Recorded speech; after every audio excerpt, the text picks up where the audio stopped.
وأشهد أن سيدنا محمدا عبده ورسوله اللهم صل وسلم وبارك على سيدنا محمد وعلى آله وصحبه أجمعين ولا حول ولا قوة إلا بالله العلي العظيم أما بعد. Yang saya hormati Bapak Ketua STIMIK Palangkaraya, Ibu Wakil Ketua 1 STIMIK Palangkaraya, para pejabat lingkungan STIMIK Palangkaraya, para dosen, teknik, ibu-ibu hadirin wal hadirat, wabil khusus panitia penyelenggara ILC, tapi bukan Indonesia Layer Club, Islamic Learning Club.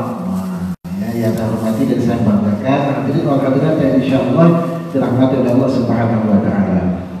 Di pagi hari ini tanggal 12 Sya'ban 12 ya, insya Allah bentar lagi kita di 10 Sya'ban, insya Allah lagi kita akan bertemu dengan bulan Ramadan.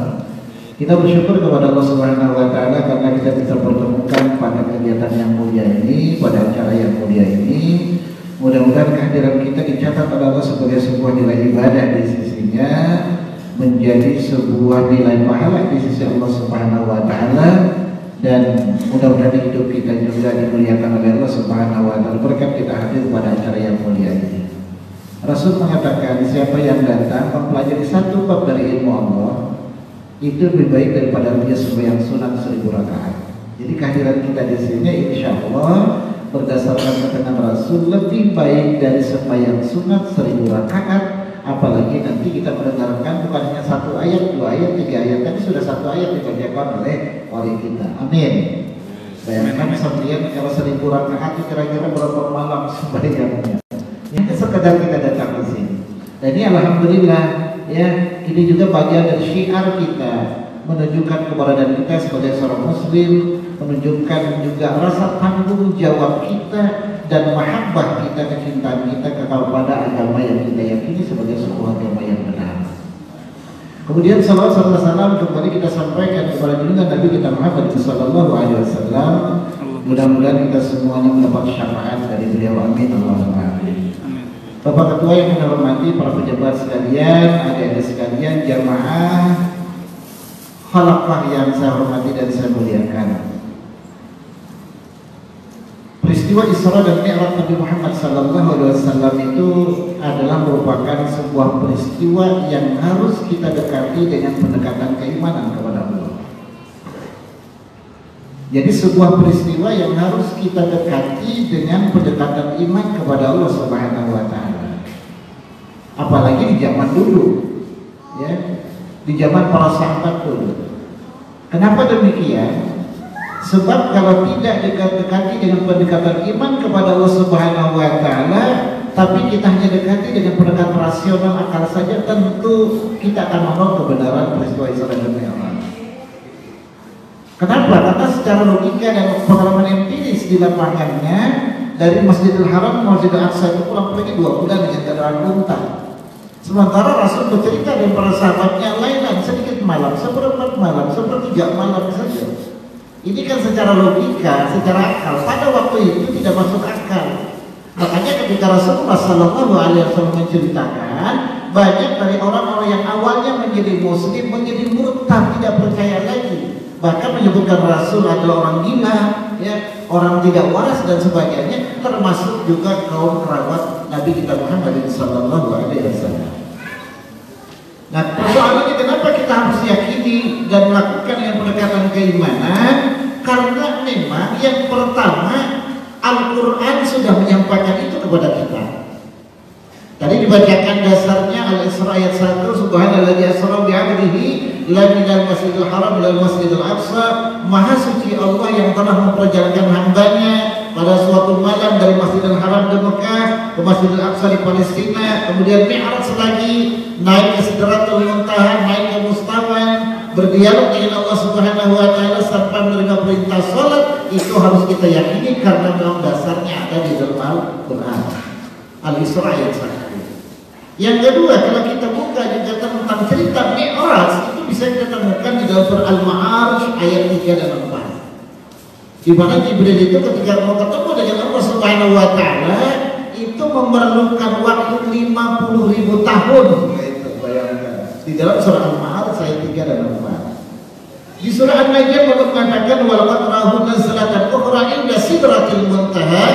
indahu jannatul ma'wa juga menceritakan bagaimana peristiwa mi'rajnya Nabi kita Muhammad sallallahu alaihi wasallam untuk mendapat perintah salat. Nah, oleh karena itu harus kita yakini bahwa peristiwa Isra dan Mi'raj adalah merupakan sebuah kebenaran, peristiwa yang betul-betul terjadi pada diri Nabi kita Muhammad sallallahu alaihi wasallam. Lagi-lagi ini mainannya dari iman. Kalau kita ragu, kalau kita tidak percaya, maka ini bisa menyebabkan syahadat kita jadi batal, iman kita jadi rusak.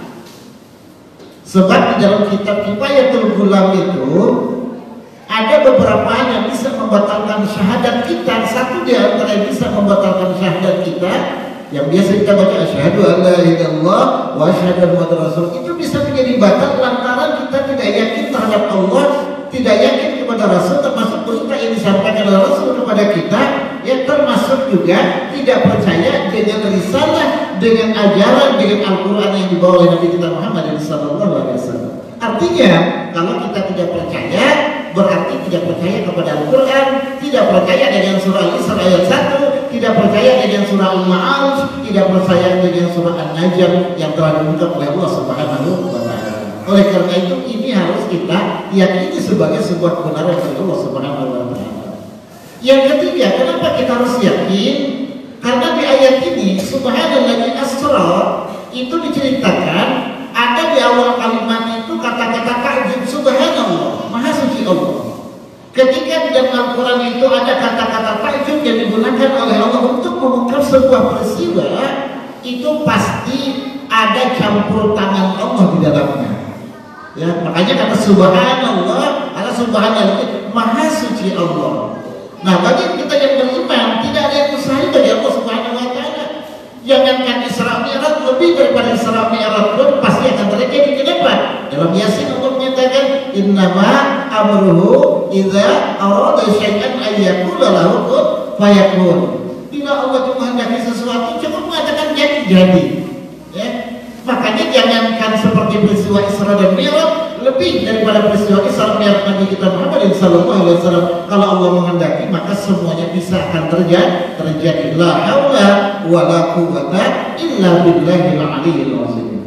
Ibu dan hadirin rahimakumullah, persoalan iman ini dalam agama Islam merupakan hal paling mendasar yang harus kita pelihara dalam kehidupan kita, yang harus kita perhatikan dalam kehidupan kita.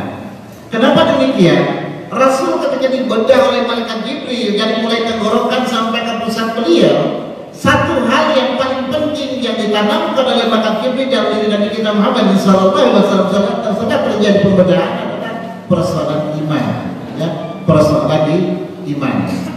Sebab begini, bagaimanapun ya ibadah yang kita lakukan, sebaik apapun amal yang kita lakukan, sebanyak apapun ibadah yang kita lakukan, ya kebaikan yang kita lakukan, tanpa didasarkan dengan sebuah keimanan yang benar kepada Allah Subhanahu wa Ta'ala, maka semuanya akan menjadi sia-sia dalam pandangan Allah. Allah katakan, wa ma du'aul kafirina illa fi dhalal.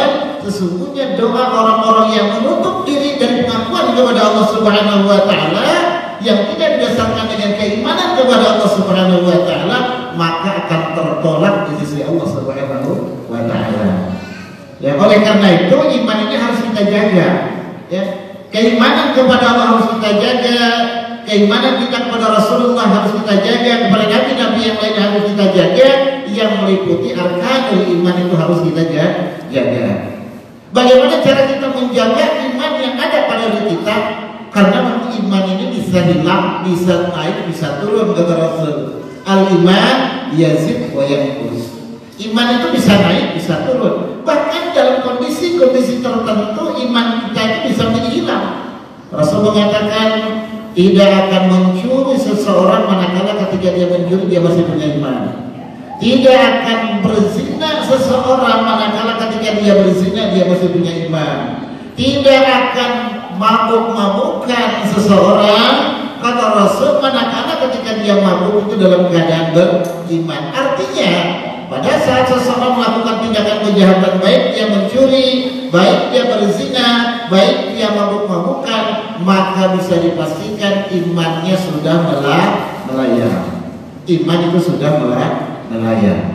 Ya, sudah tidak ada iman lagi. Nah, oleh karena itu iman yang ada pada diri kita itu harus kita pertahankan sampai kita habis usia. Ya, bahkan di dalam surat Ali Imran ayat 32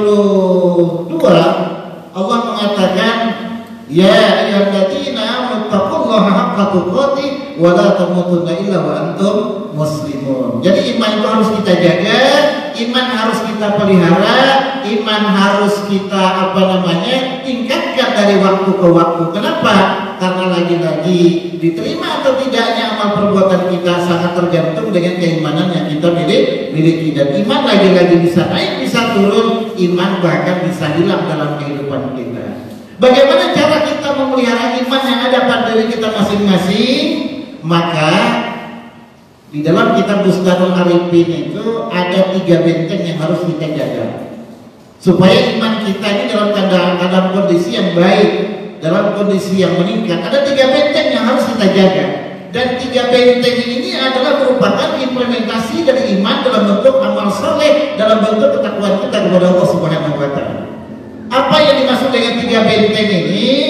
Pertama adalah pelihara akhlak dalam hidup dan kehidupan kita. Pelihara akhlak dalam hidup dan kehidupan kita. Baik akhlak dengan Allah Subhanahu wa Ta'ala, baik akhlak dengan diri sendiri, baik akhlak dengan masyarakat di sekitar kita, maupun akhlak dengan lingkungan kita. Suatu saat Rasulullah SAW pernah ditanya oleh Siti Aisyah, ya Rasulullah, siapa yang paling banyak masuk dalam surganya Allah Subhanahu wa Ta'ala, dan siapa yang paling banyak masuk dalam nerakanya Allah Subhanahu wa Ta'ala? Rasulullah menjawab, orang yang paling banyak masuk dalam surganya Allah dan mereka yang bertakwa kepada Allah Subhanahu wa Ta'ala dan memiliki akhlak yang mulia dalam hidup dan kehidupannya. Karena memang hidup kita ini kan tidak lepas dari akhlak, Pak, ya. Mulai kita bangun tidur sampai kita tidur kembali itu selalu berkutat dengan persoalan akhlak. Kenapa? Karena dengan akhlak inilah yang akan bisa memelihara harga diri dan kemuliaan kita di sisi Allah maupun kemuliaan kita di sisi makhluknya Allah Subhanahu wa Ta'ala. Mulai bangun tidur ada tata keramanya, mau tidur ada tata keramanya, mau masuk WC ada tata keramanya, mau bercermin ada tata keramanya, mau silaturahim ke depan tetangga ada tata keramanya, mau kikuk ada tata keramanya. Iya, semua diatur dari bangun tidur sampai kita tidur kembali. Kenapa harus ada tata kerama? Karena inilah untuk menjaga harga diri dan kemuliaan kita di sisi Allah Subhanahu wa Ta'ala maupun kemuliaan kita di sisi manusia. Ya. Nah, jadi akhlak itu sesuatu hal yang penting. Ditanya kepada Rasulullah SAW, siapa yang paling banyak masuk dalam nerakanya Allah Subhanahu wa Ta'ala? Rasul mengatakan orang yang tidak mampu melihara 2 hal yang ada pada diri mereka. Yang pertama, tidak mampu menjaga apa yang ada di antara 2 dagunya. Yang kedua, tidak mampu menjaga apa yang ada di antara 2 kakinya. Paham ya kalau? Maksudnya yang ada di antara 2 dagunya itu adalah tidak mampu menjaga lisannya. Ya, tidak mampu mengendalikan pembicaraannya. Sebab kita, mohon maaf, dosa kita yang terlalu banyak adalah karena disebabkan oleh lisan kita. Ya, makanya di dalam diri kita ini kan tadinya kita punya 2, mulut kita punya 1. Maksudnya apa? Supaya kita lebih banyak mendengar ketimbang kita banyak berbicara. Ya, bahkan memelihara lisan, memelihara akhlak itu adalah bagian dari keimanan kita kepada Allah dan keimanan kita kepada hari akhir. Rasul mengatakan, "Man kana yu'minu billahi wal yawmil akhir falyukrim dhaifahu." Akhlak. Siapa yang beriman kepada Allah, beriman kepada hari akhir, maka hendaklah dia memuliakan tamunya. Man kana yu'minu billahi wal yawmil akhir falyasil rahimahu. Ini jadi tema kita yang ketiga. Siapa yang beriman kepada Allah dan beriman pada hari akhir, maka hendaklah dia menyambung tali silaturahim. Jangan diputuskan tali silaturahim, jangan diputus persaudaraan, jangan diputus persahabatan. Wa man kana yu'minu billahi wal yawmil akhir falyakul khairan aw liyasmut. Siapa yang beriman kepada Allah dan hari akhir, hendaklah dia menjaga perkataannya, berusaha untuk senantiasa berkata yang baik-baik, yang mengandung manfaat, yang mengandung hasanah, mengandung kebaikan. Kalau tidak mampu, yang dia smooth itu lebih baik, apa namanya, diam itu lebih baik. Makanya dalam surah Al-Mu'minun Allah mengatakan qad aflahal mu'minun alladzina hum fi sholatin khashi'un walladzina hum 'anil lagwi mu'ridun. Di antara nanti ada 7 golongan yang akan mendapat naungan di sisi Allah di hari kiamat nanti. Satu di antaranya adalah mereka yang menjaga dari perbuatan dan perkataan yang sia-sia dalam kehidupan. Jadi akhlak yang penting Bapak Ibu saudara rahimahullah. Bahkan Rasul mengatakan orang yang paling dekat nanti di hari kiamat majelisnya dengan majelis itu, kata Rasul, ahasinakum, mereka yang menjadi akhlak yang mulia dalam kehidupan. Dan akhlak itu merupakan implementasi dari jiwa ketakwaan kita kepada Allah, implementasi dari keimanan kita kepada Allah Subhanahu wa Ta'ala. Yang kedua, untuk menjaga keimanan kita tadi, maka kita senantiasa berusaha untuk memelihara apa yang disunnah-sunnahkan oleh Nabi kita Muhammad SAW. Dan ini kadang-kadang terabaikan dalam kehidupan kita. Rasul mengatakan sunnahnya kalau kita makan duduk, jangan berdiri. Kita amalkan. Rasul mengatakan kalau kita mau makan berdoa, kita doa, Allahumma inni a'udzubika minal khubuthi wal khabath. Iya kan? Allahumma inni a'udzubika minal khubuthi wal khabath. Ini doa makan ya Bu. Doa apa itu? Jangan salah tempat ya. Mau makan nggak masuk WC gitu ya. Bangun tidur doa, ya macam-macam lah gitu ya. Allah menjamin syaitan jadi syaitan marazaqna, udah mau makan, padahal ini apa lain artinya gitu ya. Nah, jadi ada bermainnya, ya kan? Bangun tidur, bismika Allahumma ahya wa bismika amut, betul? Hah? Salah Pak. Salah. Bangun tidur, alhamdulillahilladzi ahyana ba'da ma amatana wa ilaihi nusyur. Iya kan? Masuk WC dituntut Rasulullah kalau masuk WC itu adalah kaki kanan, keluarnya kaki kiri. Salah. Salah lagi. Kaki kiri, keluarnya kaki kanan, ya kan? Kalau masuk WC jangan banyak pembicaraan, diam saja di dalam WC gitu ya. Ini dia. Begadang, mana bisa kan? Atau sedang kasmaran, indahnya bulan, kaseindah wajahmu, ada di situ. Kecuali yang penting ini etika yang diajarkan oleh Nabi kita Muhammad SAW. Laki-laki tidak boleh 2 orang dalam satu selimut, diajarkan oleh Nabi kepada kita. Ada boleh buka-buka selimut laki-laki dan perempuan. Ya, perempuan tidak boleh melihat aurat perempuan yang lain. Ini masuk dalam isi berduaan, berbintian sama berbintian, mati bersama dalam isi dan keadaan telanjang bulan sambil melihat kanan sambil melihat kiri. Itu ada adabnya, ya.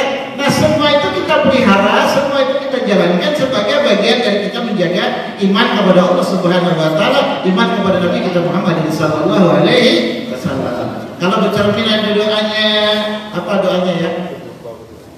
Iya, bercermin ada doanya, masuk rumah juga ada doanya, ucapkan salam kata Rasulullah sallallahu alaihi wasallam. Kalau kita ucapkan salam ada atau tidak orangnya, maka syaitan-syaitan yang ada di rumah itu akan keluar dengan salamnya kita.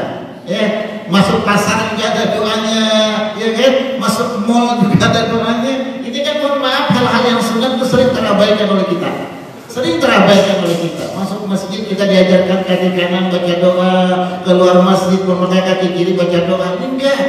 Masuk WC saja terserah mau kaki yang mana saja. Iya, ini terabaikan dalam kehidupan kita. Bagaimana iman kita ini bisa bersemi dalam diri kita, bisa meningkat kalau hal-hal yang sunat pun kita sengaja abaikan dalam hidup dan kehidupan kita. Ya, banyak sekali hidup kita ini lagi-lagi tidak terpisah dari ajaran-ajaran Nabi kita Muhammad SAW. Dan itu semua dalam kerangka untuk memelihara kemuliaan kita di sisi Allah, kemuliaan kita di sisi manusia. Allah katakan, laqad khalaqnal insana fi ahsani taqwim, tsumma radadnahu asfala safilin. Allah ciptakan kita dalam keadaan yang sebaik-baik makhluk, tapi pada suatu saat Allah bisa campakkan kita lebih lagi derajatnya seperti aspal. Aspal itu kan isim tabdil ya, lebih lagi. Ya, lebih rendah lagi. Kenapa? Karena mereka tidak mampu mensyukuri semua apa yang diberikan oleh Allah Subhanahu wa Ta'ala dari kemuliaan yang mereka diberikan oleh Allah Subhanahu wa taala kepada mereka. Ada yang tanya, "Pak, ini perempuan.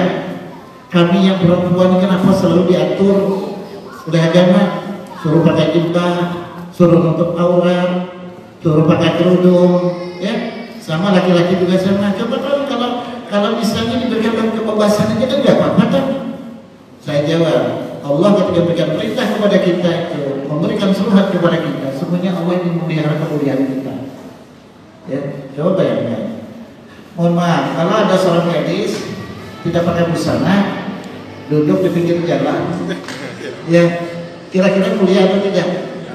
Ya mulia. Ya, saya sering katakan gini.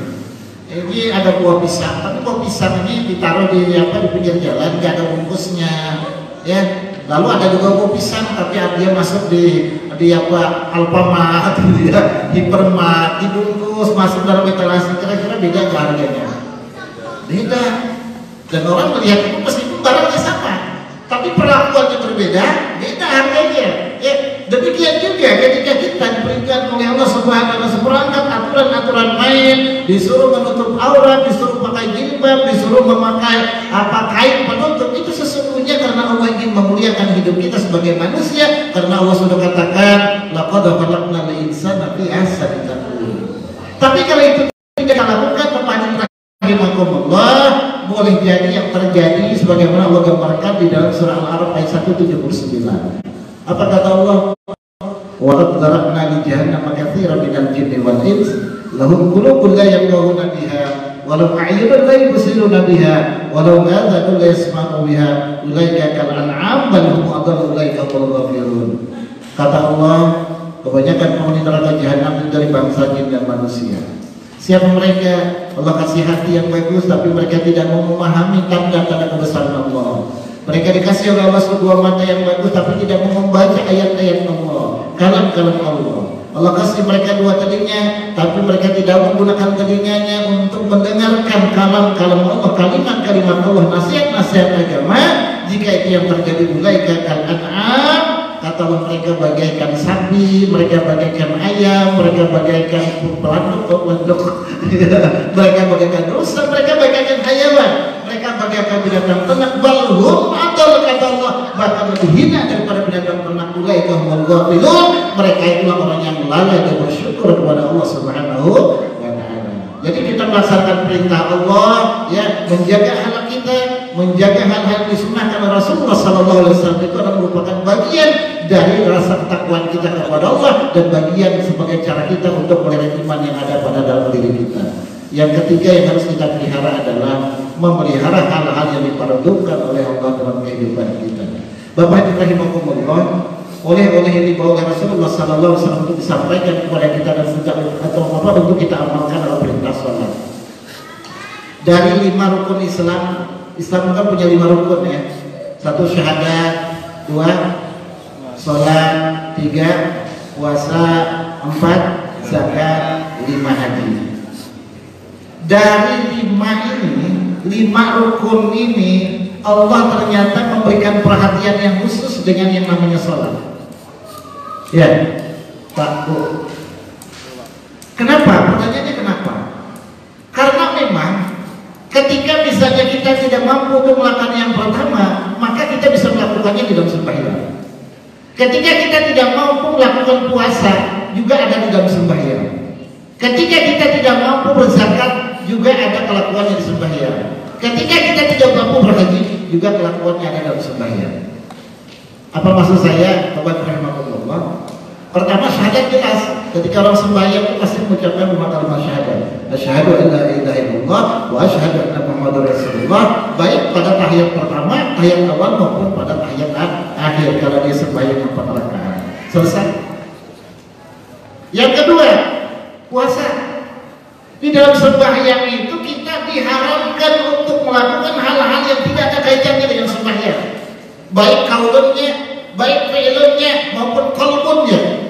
Dalam sembahyang itu kan ada yang namanya rukun qalbi, rukun hati, ada yang namanya rukun fi'li berkaitan dengan perbuatan-perbuatan kita, ada yang namanya rukun qauli, ada yang berkaitan dengan masalah perkataan-perkataan kita. Di luar itu diharamkan, makanya disebut disebut dengan takbiratul ihram. Mau nambah itu nggak bisa. Ya, kalau kamu rukuknya mau 10 kali nggak bisa. Iya, tahiyatnya mau 4 kali nggak bisa. Ada aturan-aturan mainnya. Artinya apa? Dalam sembahyang kita diajak untuk menahan diri dari hal-hal yang tidak boleh kita lakukan. Ya. Artinya apa? Puasa di situ, Pak. Puasa. Ya. Nah, lalu zakat. Rasul mengatakan bahwa di dalam diri kita ini ada sekitar 360 persediaan. Duit gak ada, kelebihan harta gak ada, ya kan? Duit pun pas-pasan, ya. Apalagi mahasiswa kan hidupnya selalu pas-pasan ya. Nah, paling-paling hari-hari ini mie, telur, belakai, daun singkong, pak bayam, tahu, tempe, gitu aja ya. Itu alamnya mahasiswa. Jarang mahasiswa kita itu baik. Kecuali kalau di Jawa sana banyak yang pakai mobil, ya. Jadi ya memang jadi mahasiswa di hidupnya harus siap menderita, ya. Dan hidupnya selalu tidak lepas dari masalah, ya kan? Memang hidupnya kan selalu dari masalah, penuh dari masalah. Kalau tidak mau ada masalah, kalau boleh hidup, kalau saya hidup, itu rumusnya sudah. Jadi mahasiswa ya, selesai satu masalah, nilainya bermasalah, diurus, selesai masalahnya, nanti skripsi juga bermasalah, dosen juga bisa bermasalah, ya. Nah, jadi dalam diri kita ini ada sekitar 360 persediaan. Kita tidak bisa berzakat, kita tidak bisa berinfak, ya. Ternyata setiap hari 360 persediaan kita itu selalu berinfak kepada Allah Subhanahu wa taala di jalan Allah. Dengan berbagai macam gerakan, termasuk gerakan-gerakan kita dalam melaksanakan ibadah salat. Artinya apa? Zakat itu sesungguhnya ada di dalam sembahyang. Tapi ini bukan berarti zakatnya kada usah, ya kan? Ini jalan terakhir, jalan terakhir. Haji, jelas ketika kita beribadah sholat kita menghadap kiblat, menghadap Ka'bah. Ya. Yang kedua, kita tidak mampu untuk berhaji, apalagi sekarang haji itu kan kurang lebih 49.800 ya. Nah, kalau kemarin ketika saya berangkat dengan teman-teman dia baru 40, untung aja nggak 69. Nah, makanya sekarang lagi daftar tunggunya di Kalimantan Tengah ini kan lagi 26 tahun, kalau di Banjarmasin 36 tahun. Bayangkan dia kalau umur kita sekarang sudah 60 tahun, daftar tunggunya 36 tahun, kira-kira 86 tahun. Ya, ini bawa alam pesawat gitu ya.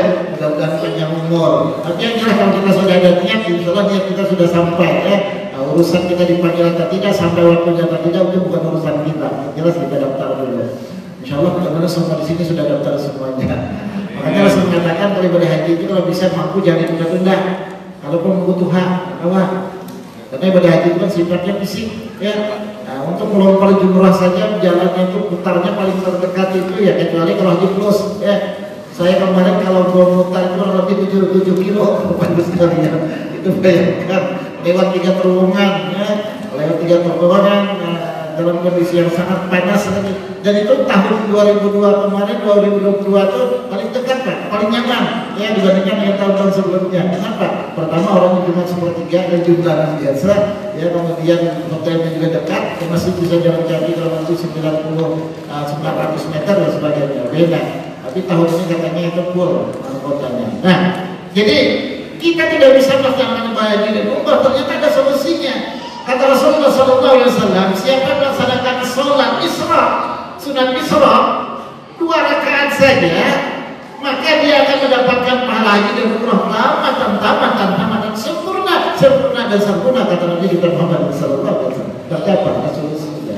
Jadi artinya apa? Semua rukun yang 4 tadi, rukun Islam yang 4 tadi sesungguhnya ada di dalam sholat. Tapi ini lagi-lagi bukan berarti zakatnya kada usah, puasanya ditinggalkan. Ini kata Pak Ustadz kan kalau orang sudah sembahyang kan berarti puasanya sudah ada di dalamnya. Sehingga Ramadan nanti sebulannya karena puasaan, dia bukan seperti itu pemahamannya. Ya, ini jangan seperti itu. Nanti viral Ustadz Jahari mengatakan seperti itu. Wah, ini jadi komplain orang nanti. Ya. Jadi bukan seperti itu pemahamannya. Nah, oleh karena itu Bapak Ibu rahimahullah, kita diperintahkan untuk memelihara terkait dengan sholat ini. Makanya di dalam surah Al-Mu'minun ayat 9 Allah katakan sampai ayat 2, qad aflahal mu'minun alladzina hum fi sholatihim khashi'un. Ayat 9-nya walladzina hum 'ala shalawatihim yuhafizun. Orang yang akan mendapat keberuntungan di sisi Allah nanti di hari kiamat, yaitu mereka yang beriman kepada Allah Subhanahu wa taala, imannya buktikan dengan ketakwaannya. Wujud dari ketakwaannya adalah mereka melaksanakan ibadah yang diperintahkan oleh Allah, bersolat di waktu dalam keadaan khusyuk, dan mereka yang ke-9 itu senantiasa memelihara sholat mereka. Nah, ini bagian dari ketakwaan kita kepada Allah. Pak, Bu, di samping itu, di samping sholat yang 5 waktu tadi, Rasul memberikan perhatian yang khusus lagi pada satu sholat, yaitu sholat asar. Bahkan di Quran dan surah Al-Baqarah yang katakan hafizu ala sholawati wa sholatil wusta wa qumu lillahi qanitin. Dari 5 sholat itu tadi diperintahkan lagi kita, di samping memelihara yang 4 tadi, diperintahkan lagi ada khusus perhatian Allah di situ, kita memelihara sholat asar. Sholat wusta di situ menurut para ulama adalah sholat asar. Loh, kenapa sholat asar merupakan sesuatu yang istimewa? Tahu jawabannya? Belum. Tahu jawabannya? Kenapa? Pertama, karena memang sembahyang asar itu yang sering ditinggalkan oleh kita, yang sering dilalaikan oleh kita. Ya, macam-macam alasannya. Di jalan kuliah, ya, kesibukan satu. Kemudian yang kedua, karena di waktu asar, di waktu subuh para malaikat itu berkumpul di sisi Allah Subhanahu wa Ta'ala. Yang ketiga, pada suatu saat Rasulullah bersama para sahabat duduk, kebetulan pada waktu malam dan bulan purnama. Apa kata Rasul? Kalian nanti akan melihat zatnya Allah bagaikan kalian melihat bulan purnama. Sahabat bertanya, ya Rasulullah, bagaimana kami bisa melihat zatnya Allah nanti di hari kiamat bagaikan kami melihat bulan purnama? Artinya tidak ada lagi sesuatu yang menghalangi kita, pandangan kita untuk melihat zat Allah Subhanahu wa Ta'ala. Rasul mengatakan, peliharalah 2 sholat kalian, yakni sholat subuh dan sholat asar. Ini memang dua sholat itu berat, ya, apalagi subuh. Kalau jadi mahasiswa juga sama Pak ya, subuh tuh ya, nanti ada yang bangun jam 7, ada yang setengah 8, ada yang jam 6, apalagi malam yang main game sampai jam 2, nonton bola sampai jam 3, kebundaran ketika tahun baru. Itu rawan sekali Pak. Ya, rawan. Allah katakan di dalam surah Al-Insyirah, wujuhun yawma'idin nadhirah ila rabbiha nazirah. Nanti orang-orang yang beriman kepada Allah itu akan berseri-seri perasaan mereka, kebanggaan mereka, wajah mereka. Kenapa? Karena mereka melihat Tuhan mereka. Nah, salah satu caranya tadi adalah untuk bisa melihat Allah Subhanahu wa Ta'ala nanti di hari kiamat. Amalannya pelihara sholat asar, pelihara sholat subuh, tapi ini kan berarti zuhur, kemudian isya dan maghrib yang ditinggalkan bukan berarti prioritas.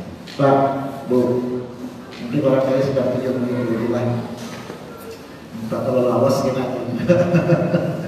Dan juga mohon maaf nanti beberapa kali sekitar jam 10 kurang 5 menit mau pamit karena mohon maaf ada punya sedang menjalankan S3, jadi tidak ada punya S3. Jadi Rasul mengatakan ini yang paling berat dan harus kita hati-hati.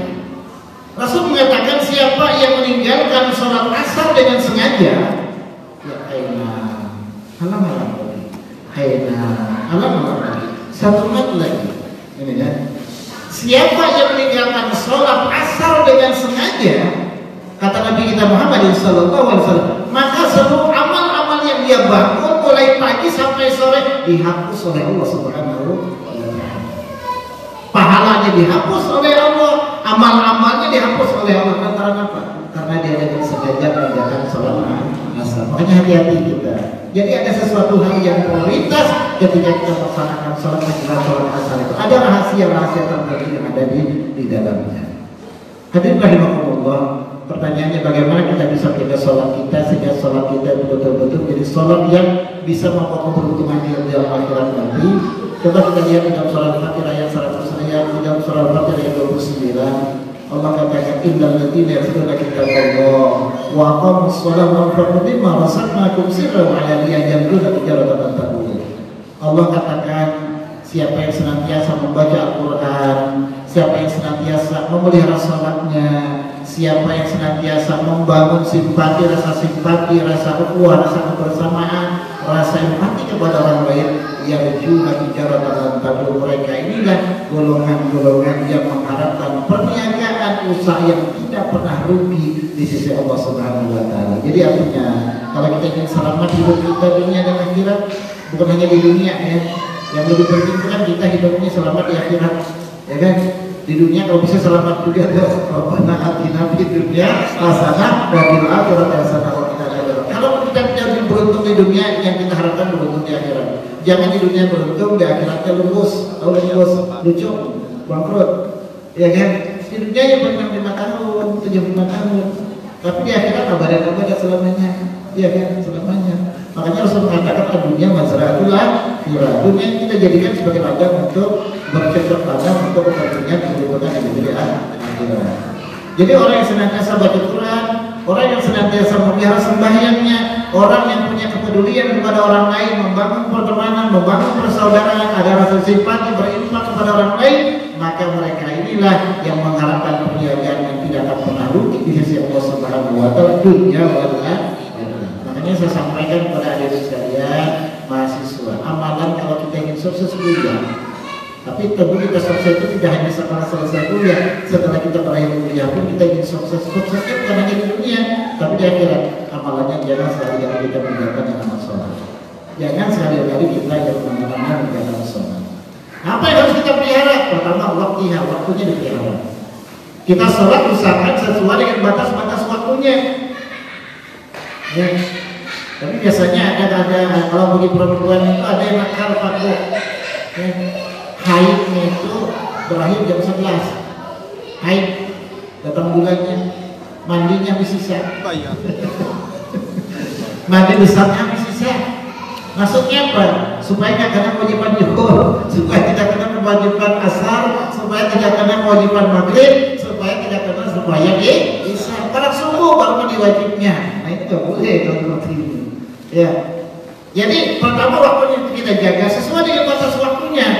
Waktu zuhur ada batas waktunya, waktu asar ada batas waktunya, maghrib ada batas waktunya, isya ada batas waktunya, subuh ada batas waktunya. Itu yang harus kita pelihara. Yang kedua, kita memelihara yang namanya pelaksanaan proses sholatnya kita pelihara. Jangan sampai ketika mulai Allah sampai assalamualaikum jumlah rakaatnya agak berapa jumlah rakaatnya, bacaannya pas atau tidak, hayal ceritanya bersambung cerita Korea. Kirim Korea dari Allah, waktu sampai assalamualaikum warahmatullah, assalamualaikum warahmatullah, cerita film Korea yang diingat bukan cerita sholat. Ya, padahal Syekh Imam Jamaluddin ya, Al-Qasimi mengatakan kudur itu menghadirkan hati, itulah bagian dari kaifiat batin yang harus ada ketika kita sedang melaksanakan ibadah sholat. Menghadirkan hati. Bagaimana cara menghadirkan hati? Minimal mana sholat itu kita pahami secara baik. Kalau tidak bisa seluruhnya, paling tidak ketika takbiratul ihram kita usul. Kalau tidak takbiratul ihram ketika baca Fatihah kita usul. Ya. Kenapa? Kalau baca Fatihah itu lepas dari Allah itu sedang berdialog dengan Allah. Karena setiap kalimat bacaan Fatihah itu dijawab oleh Allah. Alhamdulillahirabbil alamin. Apa jawabnya? Hamidani abdi hamdan Ar-Rahmanir Rahim. Apa jawab? Asna alayya abdi Malik yaumiddin majjadani abdi iyyaka na'budu wa iyyaka nasta'in hadza baini wa baina abdi Ismail. Ini bagian itu nanti separuh bagian ini separuh bagian apa sampai terakhir bacaan Fatihah kita dijawab oleh Allah Subhanahu wa taala. Artinya orang yang sangat membaca Fatihah dia sedang berdialog kepada Allah Subhanahu wa taala. Kalau kita sedang berdialog tapi mata kita kemana-mana, pikiran kita kemana-mana, hati kita kemana-mana, itu dianggap tidak serius, ada dusta di antara kita. Ada dusta di antara kita. Nah minimal waktu baca Fatihah konsentrasi. Ya. Kemudian yang berikutnya ketika kita baca tasyahud, usahakan juga konsentrasi bacaannya, tasdid-tasdidnya diperhatikan. Ya. Ada beberapa tasdid di situ. Ya. Baik tasyahud itu kan merupakan rukun ya.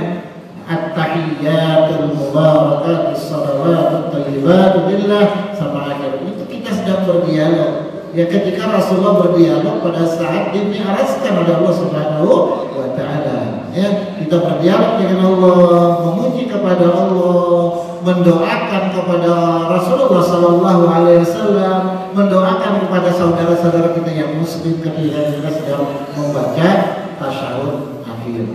Dan yang tidak penting lagi hadirin rahimakumullah, di samping waktunya kita jaga, proses pelaksanaannya kita jaga, yang kita juga jaga adalah setelah kita pasca pelaksanaan sholat. Artinya nilai-nilai yang diajarkan dalam sholat itu harus kita pelihara dalam kehidupan kita.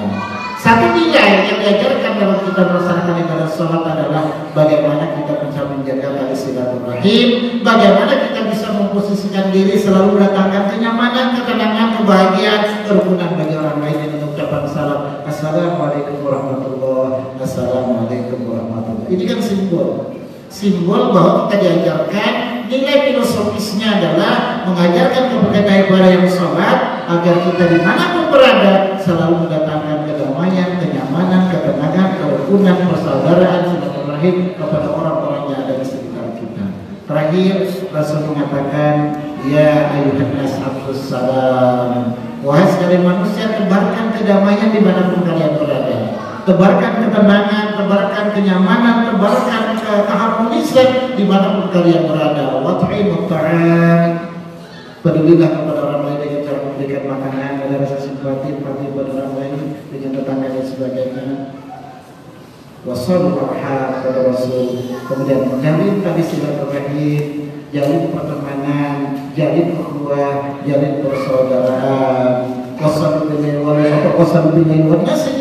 sholat malam kalian ketika manusia dalam keadaan tidur tadkhulul jannata bisalam, maka imbasnya, rewardnya dari Allah Subhanahu wa taala, masuklah kalian dalam surga Allah Subhanahu wa taala dengan penuh kedamaian, dengan penuh keselamatan.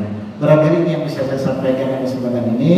Yang terpenting lagi dari peristiwa Isra dan Mi'raj di samping kita bagaimana menata iman kita, menjaga iman kita kepada Allah Subhanahu wa taala, dan iman harus kita implementasikan dalam kehidupan kita dalam bentuk amal soleh sebagai wujud ketakwaan kita kepada Allah. Satu di antaranya adalah bagaimana kita bisa menjaga sholat kita, bagaimana kita menjaga sembahyang kita, karena kata Rasul dan beberapa sahabat beliau, siapa yang ingin mendapat ridha Allah kuncinya di sembahyang, siapa yang ingin mendapat kasih sayang malaikat kuncinya di sembahyang, siapa yang ingin hartanya berkah kuncinya di sembahyang, amalnya diterima kuncinya di sembahyang, doanya dijabahkan oleh Allah juga kuncinya di sembahyang, kemudian umurnya berkah kuncinya juga sembahyang.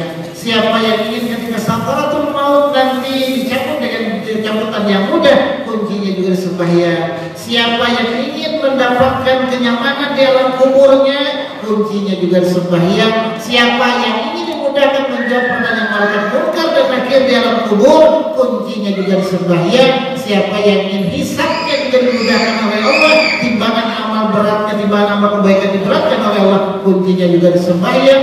Siapa yang ingin selamat menempati jembatan Shiratal Mustaqim, kuncinya juga sembahyang. Dan siapa yang ingin masuk dalam surganya Allah, kuncinya juga adalah di sembahyang. Makanya sesibuk apapun kita, jangan sampai kita meninggalkan sembahyang, lebih-lebih lagi sholat subuh dan sholat asar. Mudah-mudahan bermanfaat.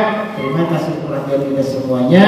Mohon maaf segala kekurangannya. Yusikum wa nafsi bitaqwallah. Wassalamualaikum warahmatullahi wabarakatuh.